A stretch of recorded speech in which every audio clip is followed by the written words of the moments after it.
Good afternoon, everyone. Ladies and gentlemen, on behalf of Eurobank, I would like to welcome you to our digital workshop hosted by Digital Academy regarding business and investment opportunities in the Indian market. My name is Eleni Alpanji, and today we will provide you an overview of India's rapidly expanding market, as well as the commercial and investment prospects arising between the three countries, between Greece, India, and Cyprus. Eurobank is committing to strengthening the international orientation of Greek and Cypriot businesses. In this context, we actively support their access to dynamic markets such as India, building on the strategic position of Greece and Cyprus as key getaways between Europe and Asia. We are honored to welcome our distinguished panel of speakers, Dr. Avit Singh, Director General of the Indian Chamber of Commerce, Ms. Maria Kasola, Research Economist at Eurobank, Mr. Panagiotis Chrysostomou, Manager at Eurobank Cyprus, and Mr. Eleftherios Vlachogiannis, Assistant General Manager and Head of Transaction Banking at Eurobank. Welcome all. Before we begin, allow me to share a few practical notes. Today's session is being recorded. For this reason, your microphone and cameras will remain disabled, will remain off. However, we strongly encourage you to actively participate by submitting questions in the chat box in order to make the workshop interactive. The chat box is located at the bottom right of your screen. Please also note that questions are visible only to the speakers to ensure the protections of your personal data. At the end of the workshop, we will address as many questions as possible, and any remaining ones will be answered afterwards. So, moving to the first part of today's program, we will begin with an overview of the Indian market and the current geopolitical landscape. We are pleased to have with us Ms. Kasola, Research Economist at Eurobank, who will guide us through this topic. Dear Ms. Kasola, dear Maria, the floor is yours. Thank you, Elena. Good afternoon, everyone.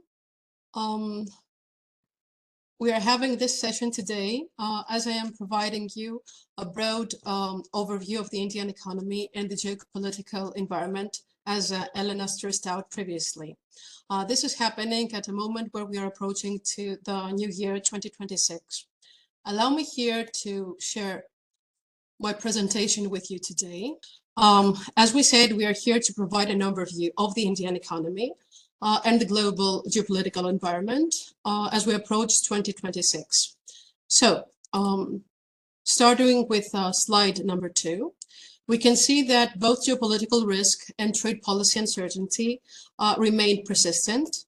We can say that they have become entrenched rather than episodic, which was the case for previous years.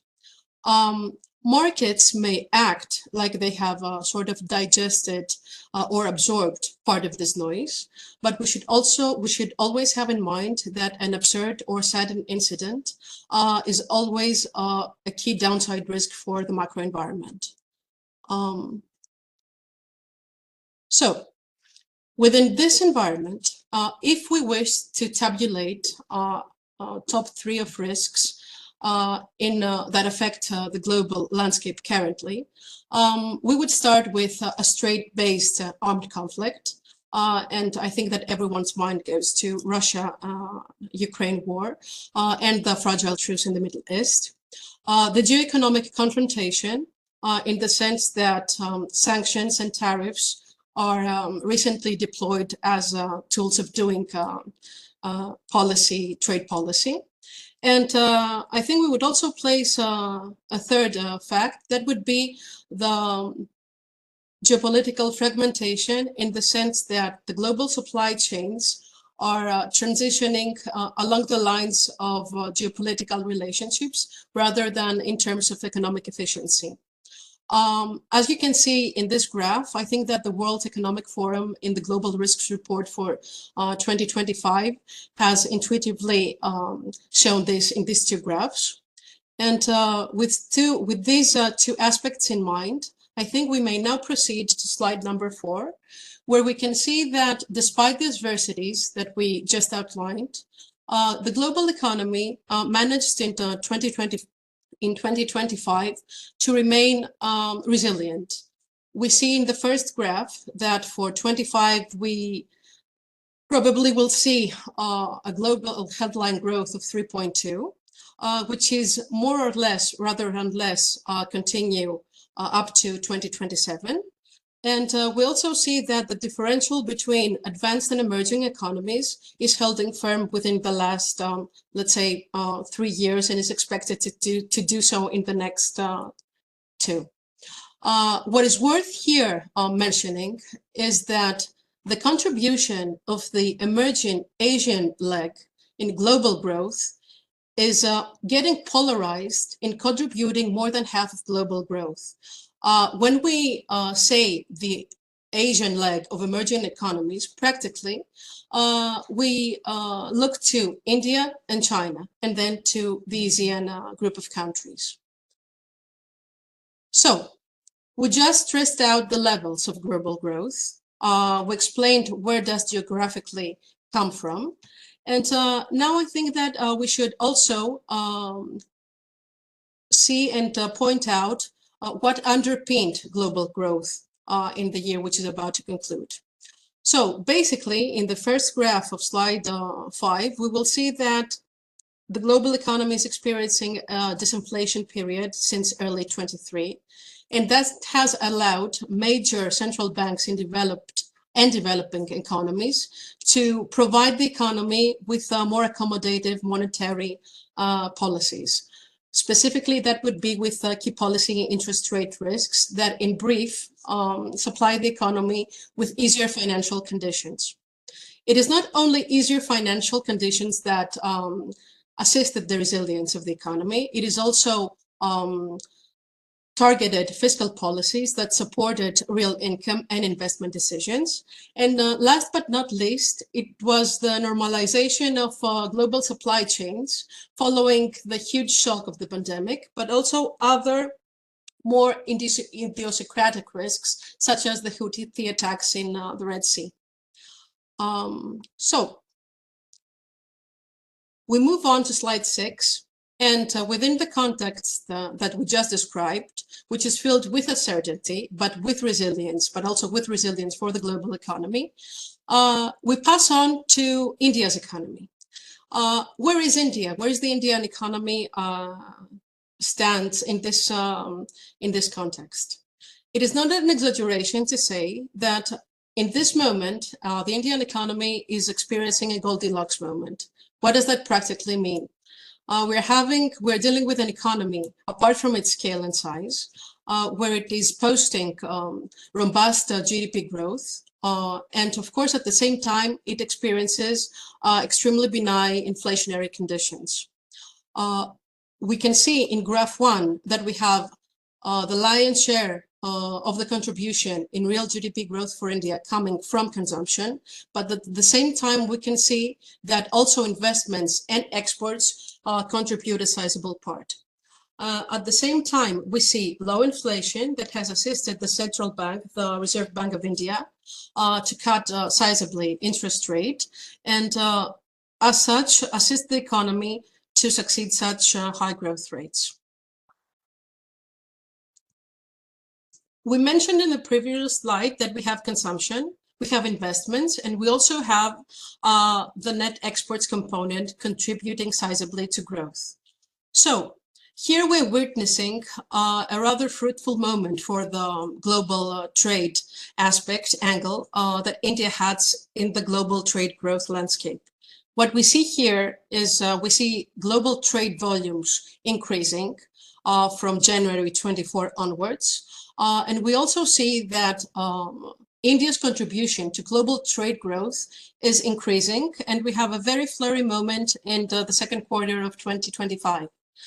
Allow me here to say that it doesn't show in the graph, but the increasing trade volumes of India is a story that has begun way before 2024.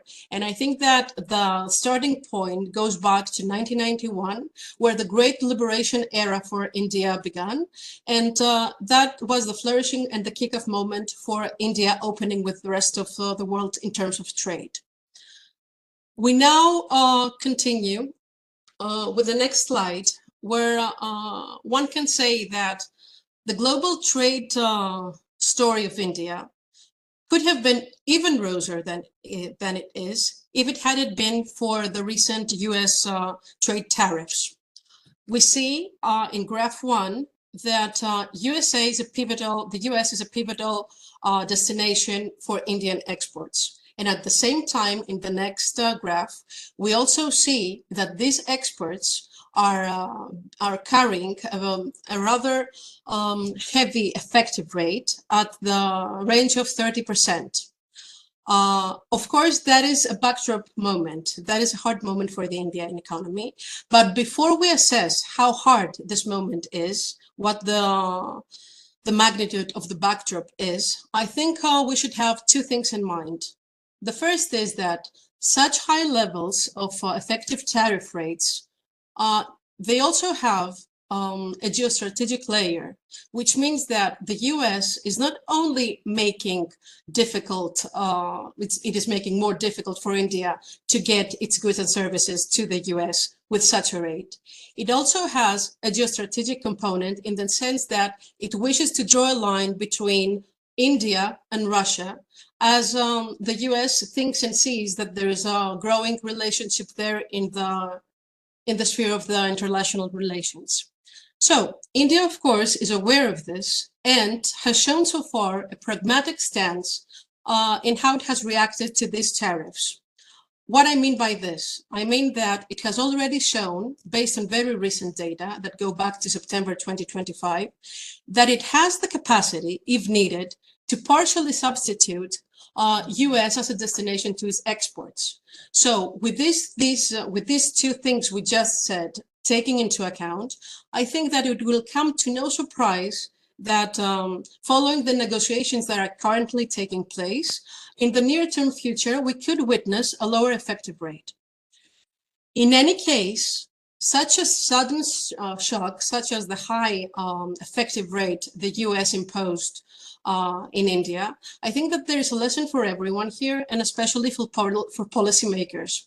What do I mean by that? I mean that when such an external shock comes to an economy, I think that the policy cabinet should always have crucial buffers in place so as to protect the resilience of the economy and at the same time make sure that the economy unleashes its growth potential. Data and events show that India is currently doing that. And what I mean is that we see a very ambitious reform agenda unwinding since 2021, let's say 2022 in front of us. If we need to pick out two key reforms from this agenda, I think those should be the GST reform, which is the Goods Services Tax reform, dated back in September 2025, and the very fresh labor law overall reform, which practically was declared and implemented just a month ago. And we're picking out these two reforms not only because they are one of the more recent and the more significant, but they are also boding well with today's call because these two reforms are making business in India much more flexible. Basically, what an entrepreneur will experience in India, either it's a local or perhaps an investor coming from abroad, an entrepreneur coming from abroad, is that first, he will have a very clear view of the tax burdens a corporate entails in India. And second, with the labor law overall reform, he can have much more flexible labor circumstances in the sense that hirings and layoffs are getting much more simpler. So I think that this reform is a shield for the economy in a very turbulent time. And above that, I think that we should all, no one can doubt that the economic asset of India is undeniable. We are dealing with the fifth economy in the world as of 2024 in terms of nominal GDP. And forecast has it to outpace Japan and Germany by 2030 and become the third one. This landmark sounds very promising, but if we also look at the medium-term real growth rates, which are at the range of 6 to 6.5%, that on its own is also a success story for India. I would like to close today's session by naming what underpins this success story.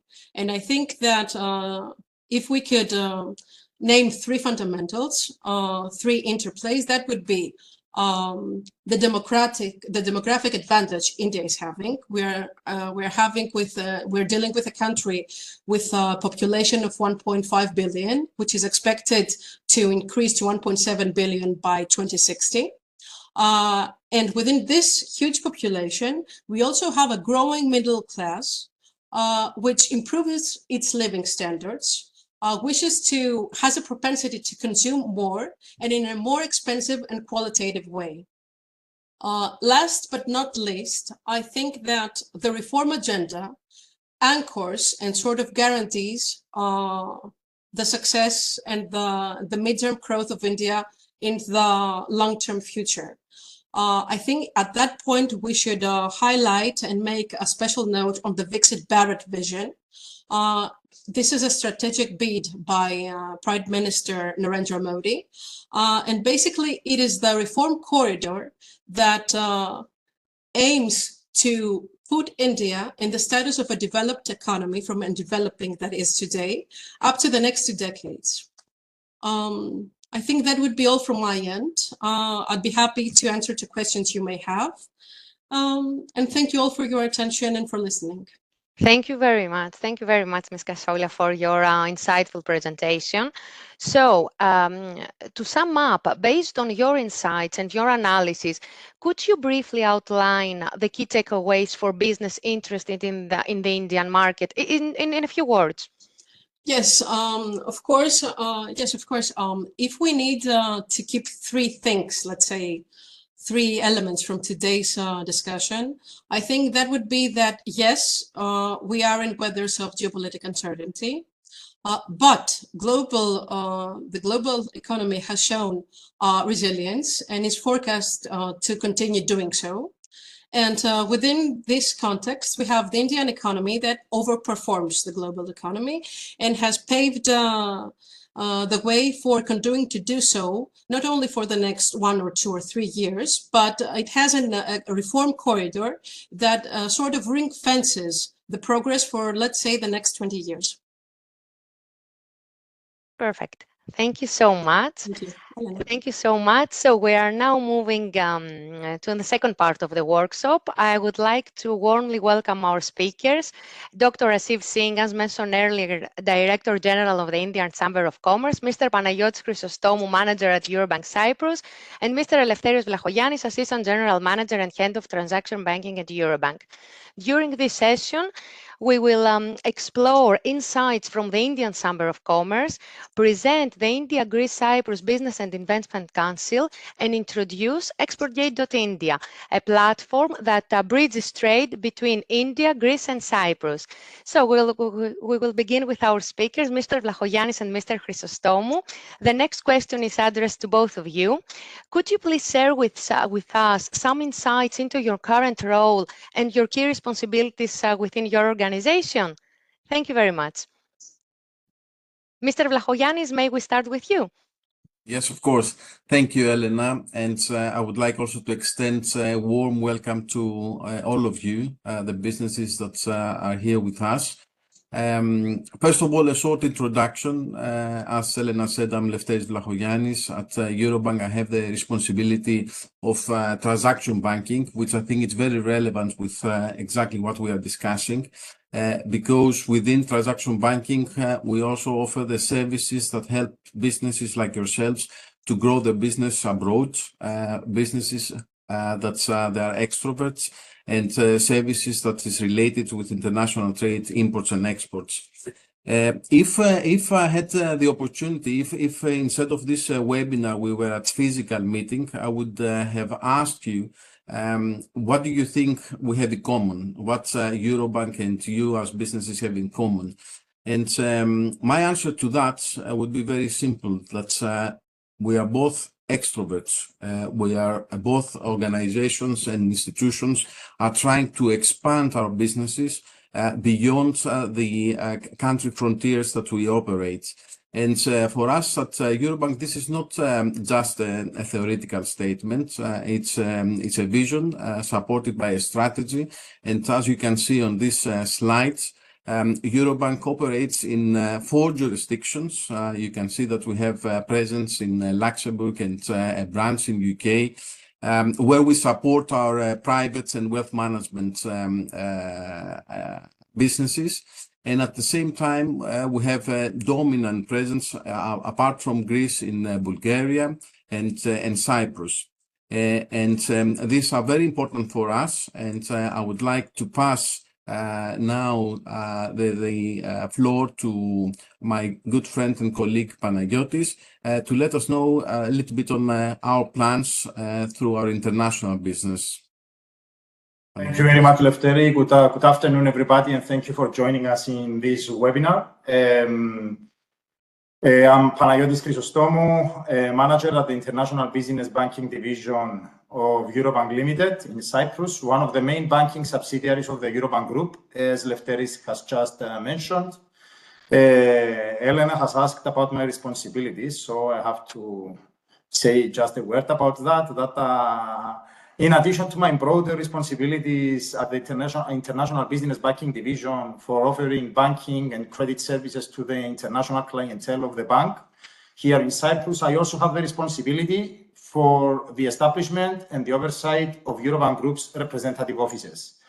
So basically, this refers to the outward character of Eurobank Group. In addition to the 4 jurisdictions where we have presence, our parent bank in Greece, we have the main banking subsidiaries in Cyprus and Bulgaria, we have our wealth management private banking subsidiary in Luxembourg with a branch in London. But in addition to that, the group has taken the strategic decision to expand its footprint to markets with significant growth prospect. So first and foremost is the Indian market. Maria Casola already described very vividly the prospects of the Indian economy, and I believe that explains why Eurobank Group has undertaken this initiative, and it's a pioneer from the Greek and Cypriot banking industry moving into the Indian market. I'm very glad and very happy to announce that we have obtained our authorization from the Reserve Bank of India to establish our representative office. We already have our office space in Mumbai, in the BKC area, the main financial district of Mumbai. We have local Indian staff that we imminently are going to join our group, spearheading that effort. But of course, we ourselves from Cyprus, from Greece, we are going to be on Indian ground starting from early 2026. I'm going to say a few more things about our India representative office, but before doing that, let me also say a couple of words about the other markets we are expanding to. We are also establishing a representative office in Israel. We are in the process of putting together our application to the Central Bank of Israel to proceed with our plans for the Israeli market, taking into consideration the very close economic cooperation between Israel and Cyprus and Israel and Greece as well. And we are also establishing presence in the GCC region. We are establishing foreign entities in Abu Dhabi, in the UAE, as well as in the Kingdom of Saudi Arabia. So given that this presentation is about India, let me move on by saying a few words about Eurobank Group's Indian-related initiatives. So I already referred to our upcoming representative office in Mumbai. We are opening in early 2026. The main objective of this representative office is to act as a facilitation hub for both inbound and outbound business to and from India. So we are, this representative office is going to act as a liaison point for Greek and Cypriot businesses and investors who have an interest in the Indian market. We can provide market information about India, market intelligence, We can leverage on our relationships with local financial institutions to connect you with those financial institutions. But at the same time, we are also going to act as liaison for Indian businesses and investors who have an interest for expanding into Europe.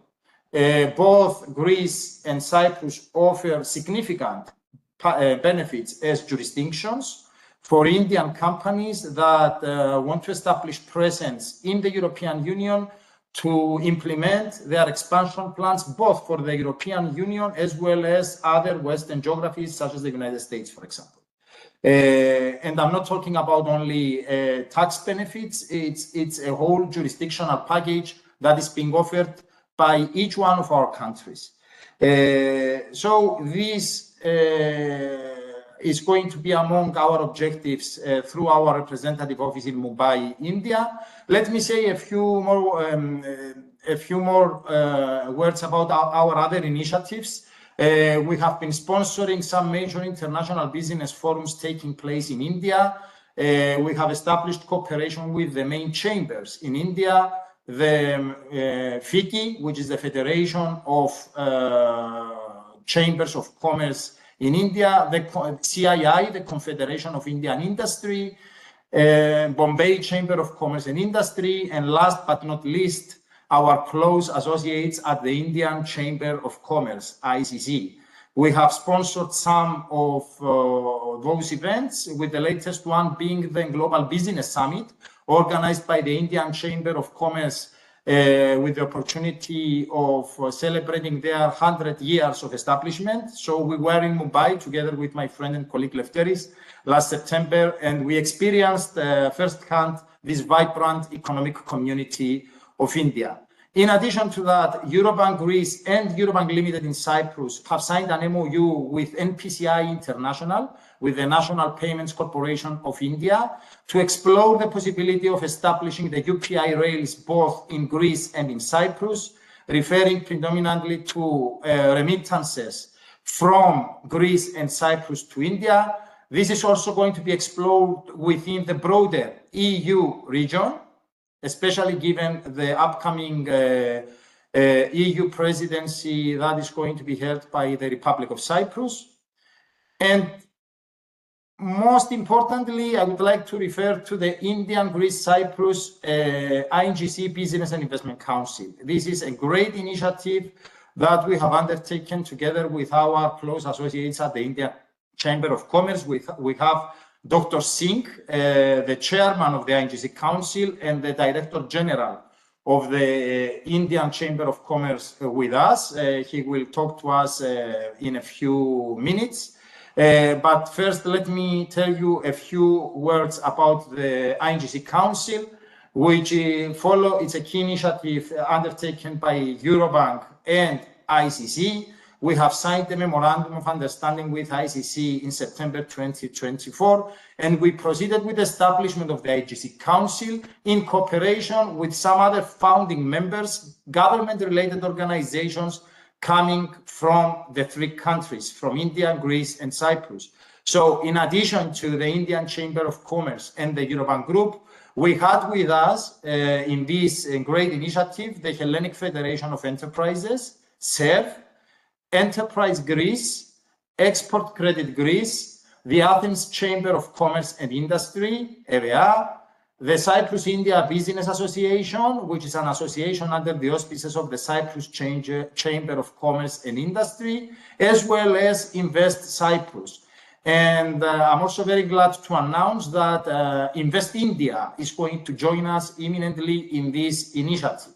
So the main objectives of the IGC Council is to promote trade, to facilitate trade, economic cooperation between our three countries, the exchange of market information, the organization of trade missions, B2B meetings, investment collaboration, all these things that we can promote to enhance the economic cooperation between the three countries.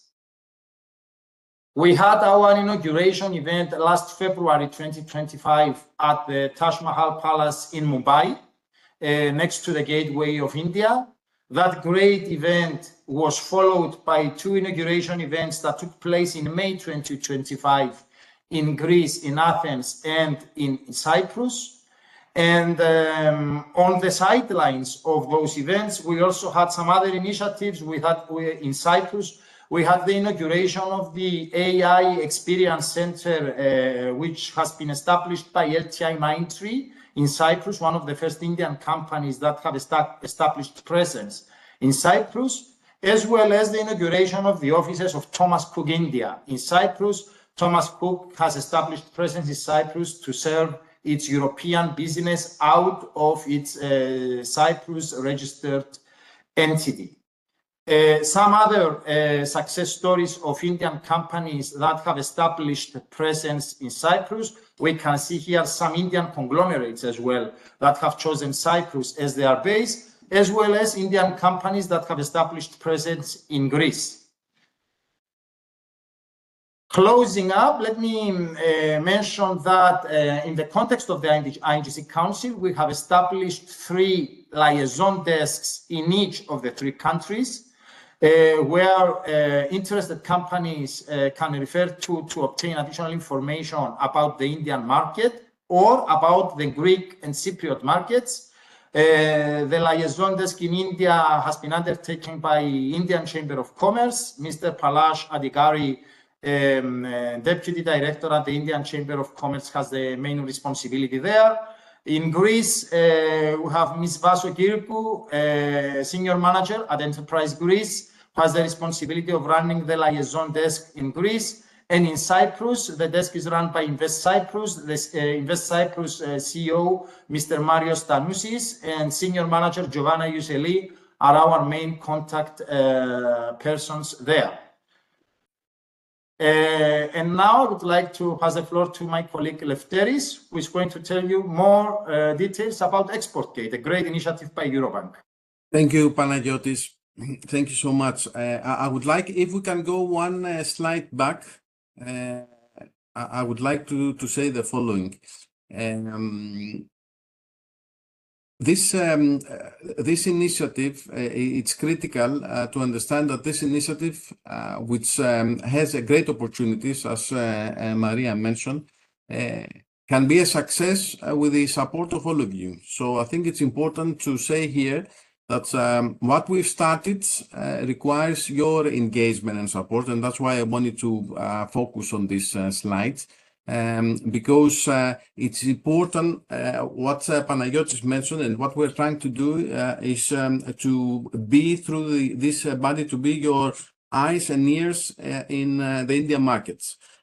So one message that I would like to pass to all of you is that any company that's are already in India or are close, or they have a maturity level that they want to invest in India, please utilize this email's address, as well as the email address at the beginning of this presentation, the icgcouncil@eurobank.gr, to let us know how we can assist or address any question you have about the markets, because this is the main goal and the objective of our existence and the existence of this council.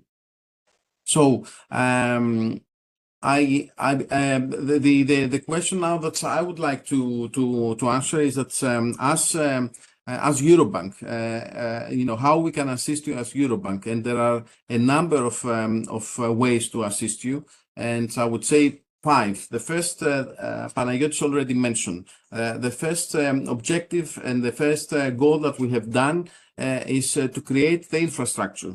So as Panagiotis said, we have relationships with financial institutions, both international but also local in India, that can support your businesses, your inflows or outflows to India. So the first thing that we wanted to achieve, and we have done it, is to create infrastructure with international banks or local banks. The second, of course, within transaction banking, we have a dedicated and a highly specialized team that can support your business in order to minimize the risk of doing international trades, and also support your business in financing your needs, supporting your financing needs by utilizing those tools like letter of credits or LGs and utilizing your supply chain. So this is the second important thing that I would like you to have in mind. The third, of course, is create awareness. Like the sessions that we have today, the goal is for all of you to know that we are here to support you, that we have a very strong body, and with the support of our friends from India Chamber of Commerce and Dr. Singh, which I also welcome very helpfully. We are here to assist you on your journey or your exploration for the Indian markets. The third, the fourth is the technology. And at Eurobank, we strongly believe that an institution like ourselves should not invest in technology for the sake of technology, but invest in technology in order to support our clients' needs and our needs. And I'm going exactly to the heart, the point of this slide, the export gate. I'm pretty sure that many of you have know the initiative that the bank has taken many years ago in order to support a platform that will allow Greek and Cypriot companies to have access to information through a very complete library. That's you can find information about the target markets, more than 190 markets, but also the connections, a platform that will allow you to connect with other companies that want to do business and they are operating in the international trade arena. To that extent, the decision that we have made as a bank is to create a separate instance, the www.exportgate.india, that will allow the Greek companies that already have access through the exportgates.gr to find and start interacting with companies from India. So this is the fourth point I wanted to make. And the last, of course, point is that we're going to continue supporting these initiatives. And, what we are looking is also to set up next year the opportunity to set up a B2B meeting with Indian companies and Greek companies. Thank you very much. Thank you very much, Mr. Chrysostom, Mr. Vlachogiannis, for your insightful presentation and for the really useful tools and solution for companies looking toward markets like India. Now, we will move on to our next speaker. We will move to Dr. Asif Singh. Dr. Singh, it is an honor to have you with us, and it is a real pleasure to see you again. So, welcome. Following the previous presentation on the Indian market, we would be delighted to hear your perspective and your comments. And could you briefly introduce your role and share with us the key initiatives of the Indian Chamber of Commerce in supporting international partnership? Thank you. Absolutely. Good afternoon. First of all, thank you all my friends from Eurobank. I think we together have formed a partnership which is unique, first of its kind in the world, and very, very effective. Incidentally, I am in Mumbai today, and the Deputy Prime Minister of Italy was here, and he was also talking about IMEC. And in his speech, he mentioned about IMEC 3 times. And I think that is where both Cyprus and Greece have a very, very important role to play. Now, coming to my role and what our chamber does. So I'm heading the chamber as Director General. Indian Chamber of Commerce is going to complete 100 years in next 4 days. So this year is also very, very special for us. ICC, Indian Chamber is also known as ICC. So ICC has 12 offices in India, and we have 24 representative offices across world. We also have more than 25 sectoral committees. Each committee looks at a particular sector. Like we have a committee on water, we have a committee on minerals, metals, defense, IT, real estate, sustainability. So each sectoral committee is a group of, let's say, leading 15, 20 companies who drive the agenda for the sector in terms of business development, working with the government on policies, and of course, building international partnerships. This entire network of 12 offices are representatives globally, and these 25 sectoral committees. And of course, backed by the support and the tremendous network of Eurobank and all our partner chambers in Cyprus and Greece. This network in India is available for all the Greek companies who want to enter the Indian market, whether they want to export, whether they want to, let's say, transfer the technology, whether they are looking at an Indian partner to invest, jointly invest. So Indian Chamber of Commerce is committed to handhold and do the matchmaking for every company. So I think we are really happy that IGC Business Council is progressing well.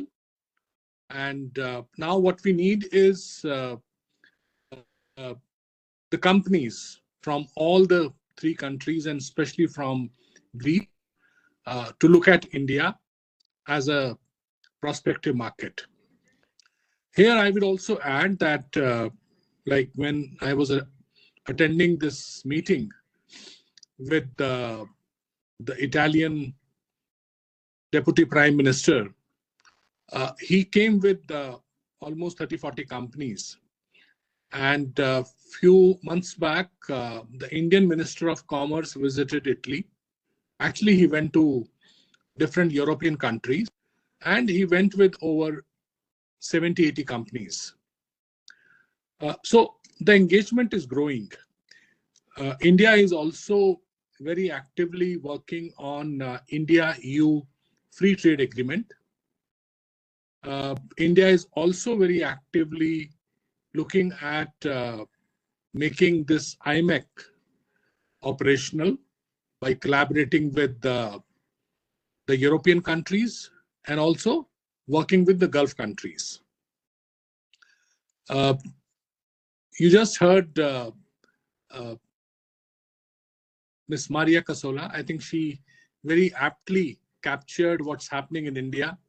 I was hearing her with a lot of interest, and her take on how India is responding to the challenges in terms of tariffs, sanctions on some companies, entities, especially in the energy space, and how Indian economy has shown that it's a very, very resilient economy. And the recent reforms of GST, also the labor laws. But if I go a little backwards, I think government has been championing plenty of reforms. And one of the important ones is the corporate tax. The corporate tax was slashed. A lot of funding schemes have been launched for medium and small companies. A lot of export incentives have been offered to Indian exporters. And India is developing a very ambitious export plan to diversify its export basket and also to look at new export markets. And you see how India has dealt with it. Not that India will not engage with US. US is an important partner for us, and the partnership is quite strategic. It's not only about trade, but it's also about security, defense, logistics, healthcare, and so on. But I think it's important for any country to diversify its risk and to look at newer markets. And of course, this also helps in terms of expanding your export markets, your export products, and achieving your export targets.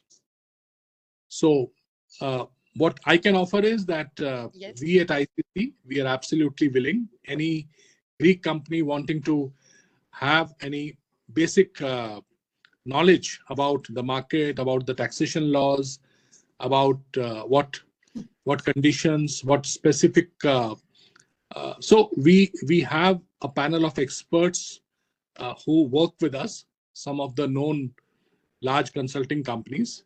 So they will be happy to offer the basic data, the basic knowledge. And of course, our B2B desk will be happy to handhold. I would also like to add here that India is a huge country. Like Europe has different countries, India has different states. And every state is quite unique and quite large. May not be in terms of the state GDP today, but going ahead, every state has drawn up a very, very ambitious plan. Like one of the state, which is the state of Uttar Pradesh, UP, they have set up a target of achieving 1 trillion state GDP in next 10 years. And this is only one state. There are states like Maharashtra, Gujarat, Tamil Nadu, Karnataka. So what I would advise is that the Greek companies should carefully analyze, depending on what product, what service they want to offer, which state has the best market. Because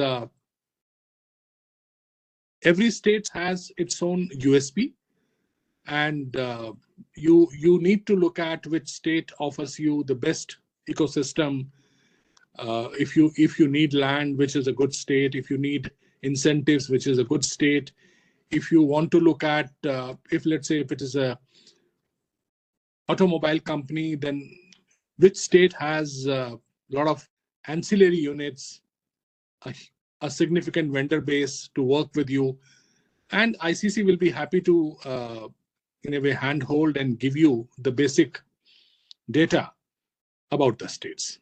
So I think I'll stop here and we can Thank you very take the much. Thank you very much, Dr. Singh, for the valuable information you have shared with us.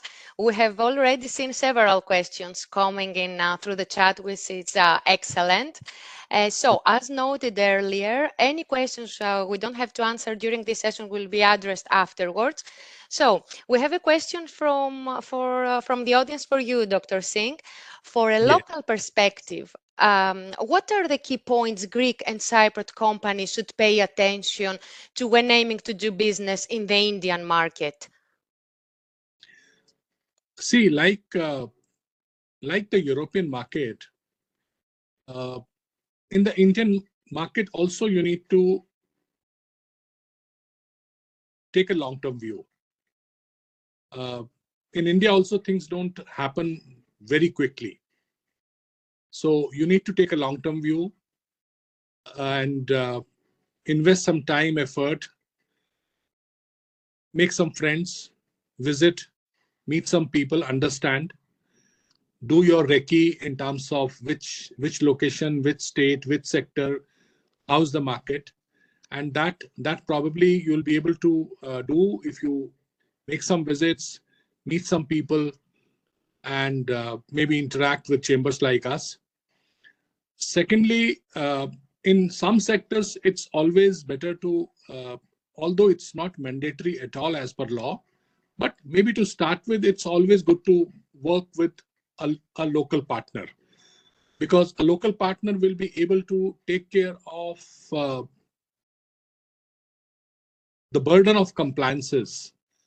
And a local partner also knows how to navigate through the policies, compliances, regulations, laws.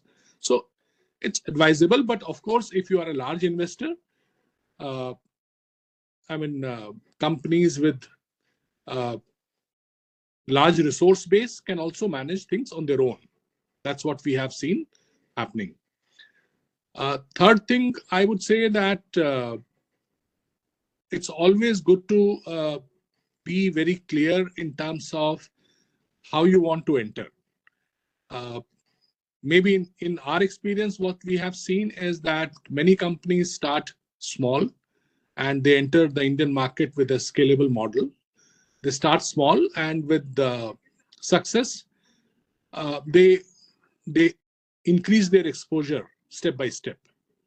So I think that's another advice I would like to give.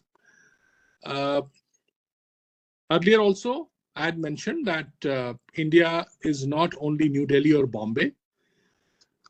India is quite vast. Now, if your project is labor intensive, I think you need to look at some other state. If your sector or your product is highly tech driven, maybe there are other states. So it's important to do a mapping of the Indian states, which state offers what kind of USP ecosystem. And nowadays, Indian states, in addition to what Government of India offers, state is also offering financial incentives for the investors. Last, I would say that, as you heard, that with 1.4 billion population and almost, I would say, 25% of it termed as middle income group, India offers a huge market for any consumer product from Greece, because the middle class or the working class or the young generation, they are willing to experiment. And we have seen entirely new brands entering the Indian market and getting great response. So for any consumer company, I think India is a great market. And India has different kind of customers. If you are entering with a, let's say, low cost product, India has a huge base. But I would say that the demand for the luxury goods, the branded products, aspirational products is also equally good, and it's growing rapidly. Perfect. Other Thank things you I would very say much. that you need a local guide, maybe a good law firm to guide you so that you don't make mistakes and your project or your investment doesn't get stuck. Of course, there is bureaucracy everywhere, so one has to be aware of that. And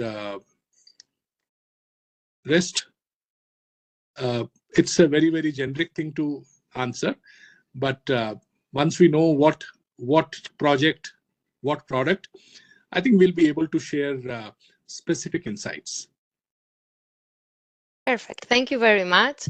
Our next question is for Mr. Chrysostomous. So, Panayotis, how can a company learn more about the initiatives that you mentioned? Are there any membership requirements? Is there any cost involved?